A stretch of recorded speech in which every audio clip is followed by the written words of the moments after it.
subscribers, welcome to Funtelligence Hub.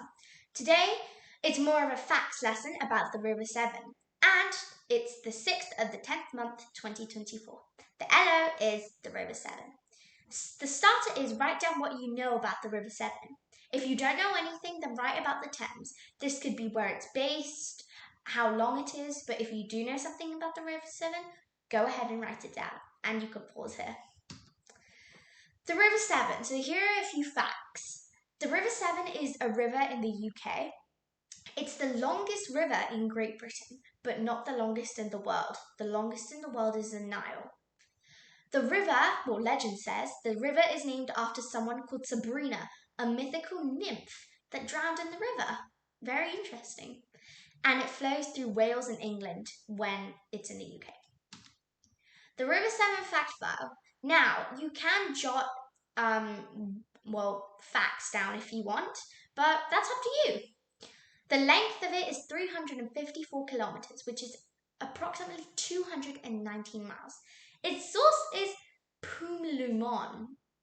The mouth is a Severn estuary, the River Severn, and it flows through Wales and England, like we covered, and its uses is being crossed by the second Severn crossing, which carries the M4 motorway, which is very useful. We will cover more about its uses soon. The uses of River Severn. Provides food, energy, recreation, transportation, routes, and water. That's 7 things for irrigation and for drinking. So the River Severn, if we wouldn't have it, the Thames would have to do all of that job, and that would just be a bit harsh on the Thames. So that's why the River Severn is here. Being a subject of exploration and discovery, as Winnie the Pooh and Friends. Okay, so the River Severn is now used in Winnie the Pooh and Friends as they journey down the river from the source to the sea. So imagine Winnie the Pooh going through the River Severn all the way along to the sea. The River Severn is also used for cooling purposes by the Atomic Power Station on the Flats at Berkeley. How to make a positive environmental impact on the River Severn. Now, climate change is happening and the River Severn's getting unhealthy and getting sick. So, this is how we can make a positive environmental impact on the River Severn. 1. Reduce pollution. Use fewer chemicals. Encourage farmers and gardeners to use fewer fertilizers and pesticides to prevent chemicals from getting into the river.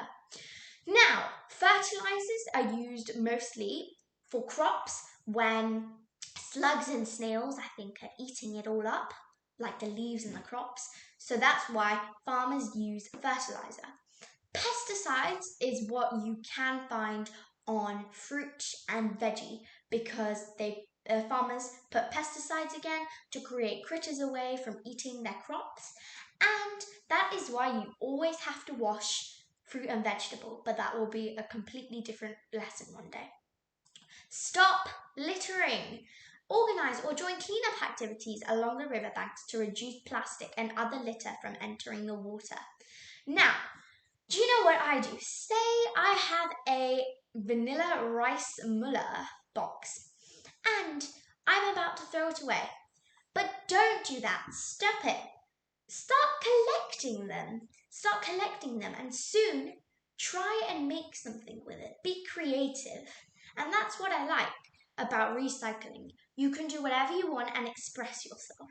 Like once in my old school, we made an igloo out of more than 1,000 milk bottles, but it took quite a long time. Anyway, 2. Protect wildlife. Plant trees and shrubs. Planting along the river helps prevent erosion and improves water quality and provides habitats for wildlife. So, I have done the lesson on erosion, but I will just recap it and summarize it. Erosion is when, there are different types of erosion. So the erosion I'm talking about is when the water is flowing way too fast and then stones get decayed and stuff like that happens, and it can create caves, sticks and stumps. But planting along the river helps prevent erosion. And it provides habitats for wildlife, which is better. Supports fish migration. Fish ladders or paths can be built around dams to help fish like salmon. Yes. So all these types of fish, you can make a ladder or a path.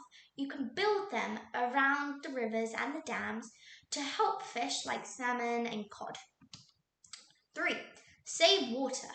Use water wisely. Encourage people to fix leaks, use water efficient devices, and avoid wasting water, which helps maintain healthy river levels. So, what happens is, well, I've always thought of it this way, is that rivers, they provide a water source for the whole country, but there's more than one river.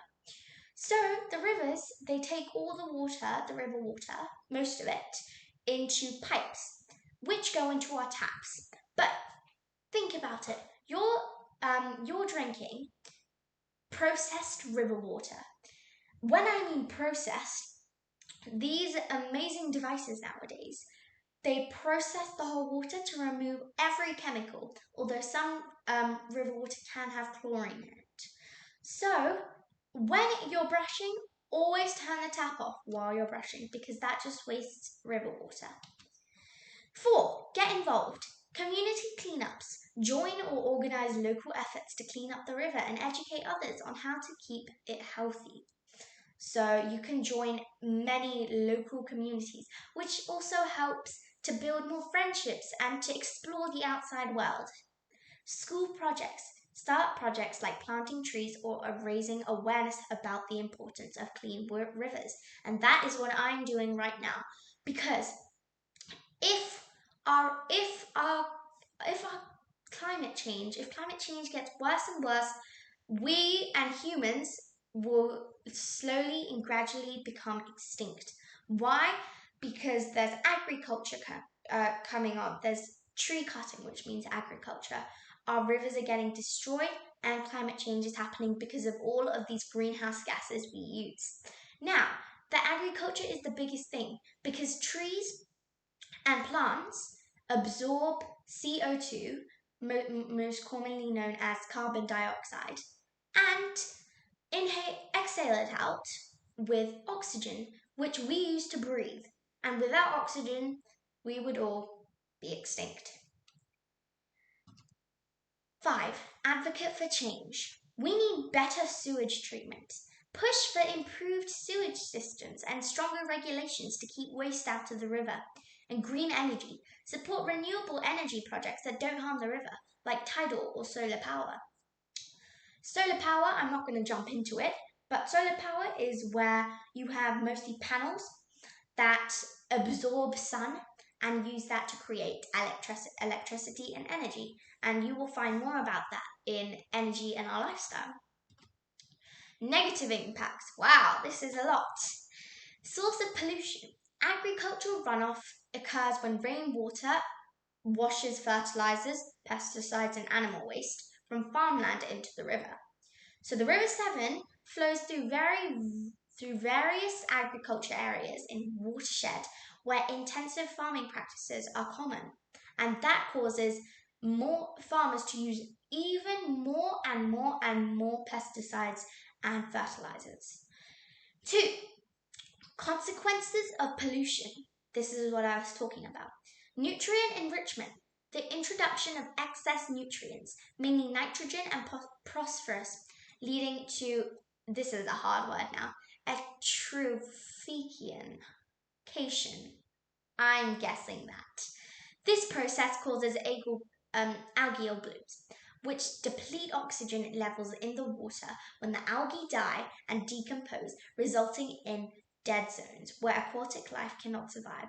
Aquatic life cannot survive in where algae is because the algae die and then they decompose, and it results in dead zones. So where more algae is, the more wildlife is extinct or cannot survive. Impact on aquatic life. The reduced oxygen levels can be detrimental to fish populations, including species like salmon and trout, which are sensitive to changes in water quality. Additionally, toxic algal blooms can produce harmful substances that affect not only fish but the broader ecosystem, including mammals and birds that rely on the river for food. Now, I don't like talking about climate change much because it's sad and horrific to see that our world is becoming, and animal species are becoming more extinct, and same with plants. But we have to raise the awareness in life if we want to live. Water quality deterioration. Increased pollution can lead to the contamination of drinking water sources for communities along the river. This raises public health concerns and often necessitates costly water treatment processes to ensure safety. Now, there are many water filters and features that you can use, but why waste money when you can just make the climate better by just doing one thing? So big things can happen. Now, this water quality deterioration, when pollution goes into rivers and it goes through, sometimes those machines, or whatever you want to call them, they don't extract the pollution from the water.